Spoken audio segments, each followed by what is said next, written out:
Assalamualaikum warahmatullahi wabarakatuh.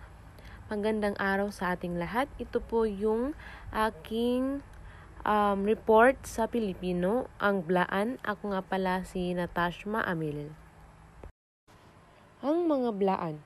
Ang mga blaan ay sakop ng unang pangkat ng mga Indonesia na dumating at nanirahan sa Pilipinas. Mga 5,000 o 6,000 taong na nakakaraan. Sila ang unang gumamit ng bangka bilang paraan ng kanilang transportasyon patungong Pilipinas.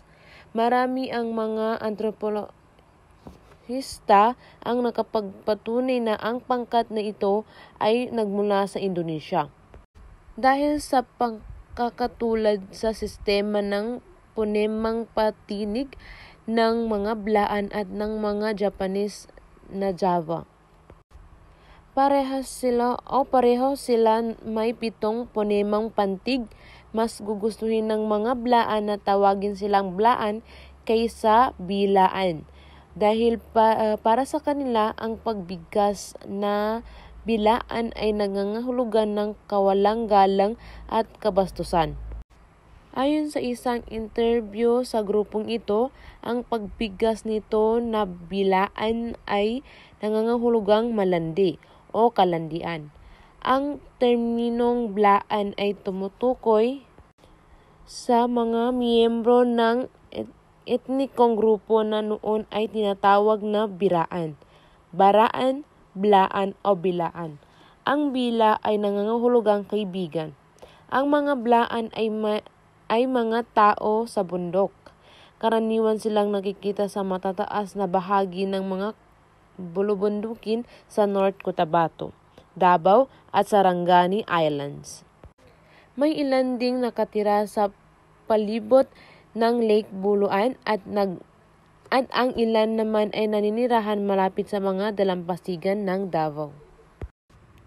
Bago dumating ang mga Kristiyano, ang politika na teritoryo ng blaan ay nahahati sa maliit na baryo. Ang pamayanan ng blaan ay pinangungunahan ng datu o village chief na tinatawag na pulong or wise.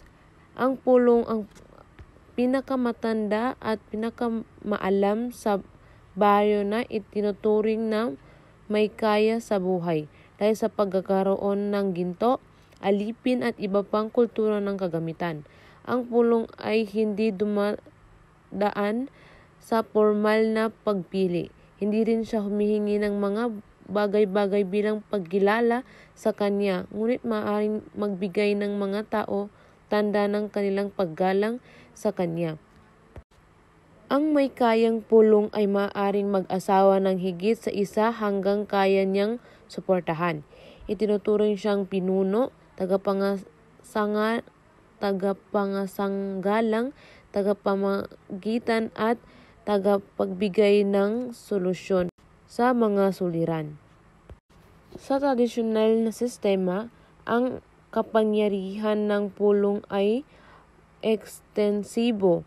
Siya ang tinuturing na pinuno sa isang lugar, awtoridad sa pagpapatupad ng batas at hustisya, at tagapag-ugnay sa iba pang pulong.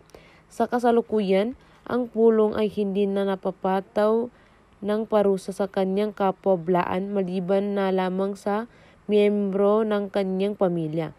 Sa kasalukuyan, sumusunod ng mga blaan sa batas na pinapatupad sa Pilipinas. Ang bahay ng blaan ay may taas na 6 hanggang 10 pulgada mula sa lupa at may hagdan na binubuo ng 3 baitang. Ang haligi ng bahay ay yari sa ipil-ipil o gemelina. Ang dingding ay yari sa kawayan at kugon naman ang gamit sa pang-atip. May 1 kwarto lamang ang bahay ng mga blaan. Isa ang nagsisilbing kusina at sala nito. Nakasabit sa mga dingding ang mga sandata na gawa sa kahoy tulad ng espada, kutsilyo, itak at iba pa. Ang silong ng bahay ay nagsisilbing kulungan ng mga alagang hayop tulad ng manok, pato at kambing.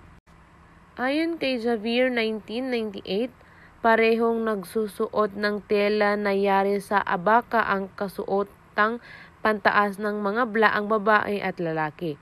Ang mga blusa ng mga babae ay napapalamutian ng mga makikinang na mga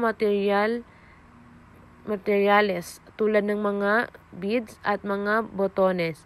Ang mga jacket ng mga lalaki ay di gaano bordado.